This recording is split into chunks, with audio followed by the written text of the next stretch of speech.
Hamdah Salhut is live for us in Amman because Israel has banned Al Jazeera from operating there and in the occupied West Bank. So Hamdah, first of all, help us take the temperature of this cabinet. Does it look like Netanyahu has now got enough votes to pass this deal or not?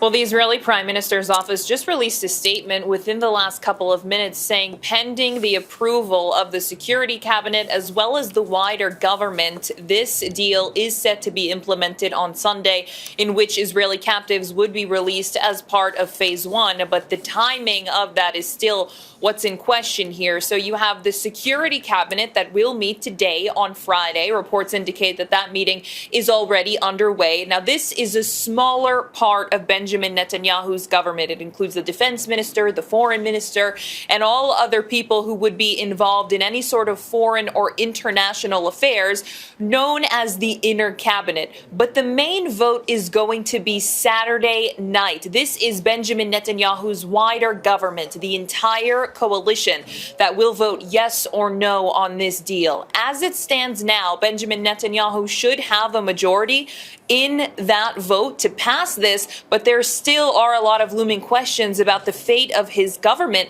as a result, because there is this fierce opposition by members of the right who don't want to vote for the deal and are threatening to leave the government if it passes. And Hamdah, take us through the talk of the potential for a delay in the actual implementation of this ceasefire because of Shabbat, to talk of possible court action and courts getting involved. This is a very complicated bureaucratic process, so let's try to break it down really simply. There was initially a security cabinet meeting that was supposed to happen Thursday, the day after mediators announced this deal. But there were delays because of internal fighting with Benjamin Netanyahu's government. He was meeting with members of the right. So that meeting delayed more than 24 hours into Friday. So the security cabinet will meet. They will vote to approve for this deal. Then it goes to the wider government on Saturday. But the reason why it's not going to the wider government right after the security cabinet meeting is because you have the Sabbath, Shabbat, in which many members of this far-right and religious government observe and are not willing to work on Friday night into Saturday morning. But there is also a 24-hour window for people who oppose the deal to file petitions to the High Court of Justice after it's been approved so that the court can hear their petitions. But in a case like this, the High Court could simply slam the petition, say that it's not really feasible for them to hear it, and decline it. But legally, these government ministers who are opposed to the deal have the right to send a petition to the government saying that they disagree with it. And what they disagree with are things of humanitarian aid. They don't want to see any aid going into Gaza.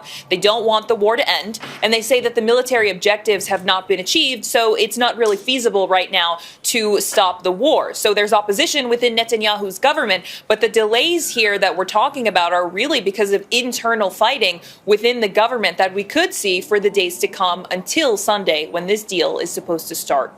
All right, thanks so much. Hamdah Salhut there from Amman in Jordan. Well, Alon Pinkas is a former Israeli ambassador and consul general in New York. He joins us now from Tel Aviv. Good to have you with us. So first of all, do we know, Alon, if Netanyahu is giving any guarantees to ministers like Smotrich and Ben-Gvir, saying, don't worry, the war will restart and that he'll bail on this ceasefire perhaps after the first phase or so? Well, I don't know this for a fact, Sammy, but I am sure he is, because this is how he does politics. He placates everyone at the same time, giving duplicitous promises and various guarantees that he knows he cannot keep and keep everyone satisfied. Now, I am certain, Sammy, that he has been telling in the last 2 or 3 days, both ministers, why are you over dramatizing this? Why all these idle threats? You know there's not going to be a phase two. You know the ceasefire will not hold. We just need to show that it wasn't our fault. Now, they're not buying this from him because they know him. And they also know that he probably gave the U.S. assurances, which the U.S. in turn gave via Qatar to Hamas, that Israel indeed will proceed into the second phase. So what he's trying to do now, how easy?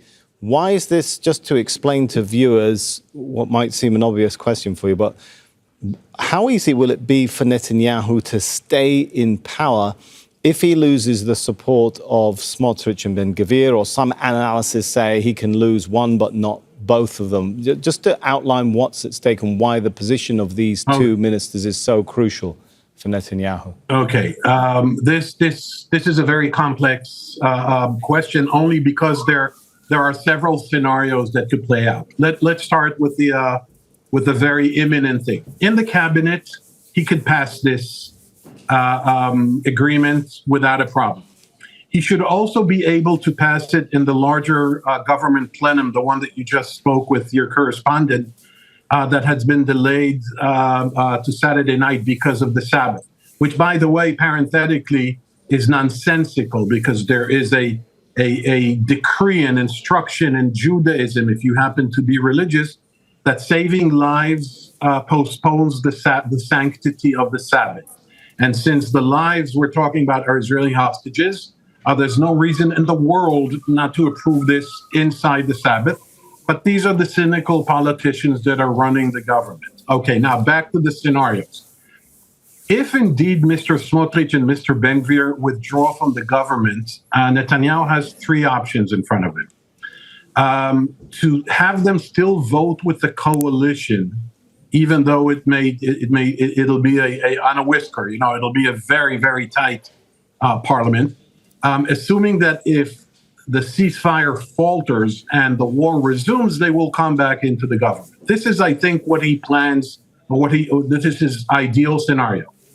The second is to reshuffle his government, to regard these two as if they left without any intent of coming back, and try and attract centrist parties into his coalition. I doubt that can happen, but it's a possibility. The third option is that this signals a major breakdown of the coalition that still ahead of it has different laws and budget and conscription to Orthodox Jews, and he knows he can't make ends meet here, and he's going to go for an election. These are the three possibilities in front of him. Alon, you've broken it down there so nicely in those three different scenarios, and I'm doing the mental math now, and it seems to me the implications of what you're saying, whether it's scenario 1, 2, or 3, is that actually Netanyahu has every incentive to make sure this deal doesn't pull through to the end. He's in a better position if this deal does collapse. That's the implications, I think, of all the three scenarios you've outlined. Yes, except for one, how should we call it, one variable, one independent variable that could ruin all his plans. And that variable is called Donald Trump. I'm glad you mentioned that, because that was going to be my next question, and say, is this what finally this comes down to, is whether or not Donald Trump will become Joe Biden or not allow Netanyahu to prevail over him? I took the question out of your mouth only because you were busy doing your mental calculations, so I didn't want to interrupt you. So the thing, Sammy, here is that Trump went on 3 days ago and said that this is an epic ceasefire. Okay, now, it remains to be seen how epic it's going to be. I'm sorry to be a doubter or a skepticist, but or skeptic, I'm sorry, but it's very precarious. But here's the thing. The moment Trump calls it epic, the moment he claims credit for making it happen, which he has some justification in doing, from that moment onwards, anyone he perceives to have interrupted this epic event and undermined this achievement is going to pay dearly. And so Mr. Netanyahu, according to your question, he does have a vested political incentive in this not working into phase 2. Don't forget, phase 2, and this is important for our viewers, Sammy, phase 2 includes permanent ceasefire, according to President Biden, and an Israeli withdrawal to over 85 or Right, 90% of the Gaza Gaza Strip. territory. That is something that guarantees, Sammy, Right. that these right-wing lunatics are not going to come back. They're not going to be happy with that. If All right. indeed Israel goes there. Indeed. All right. I'm sorry, but we are running short of time. Hopefully, you'll be back. We'll talk again. Thanks so much. Alon Pinkas, former Israeli ambassador. Make sure to subscribe to our channel to get the latest news from Al Jazeera.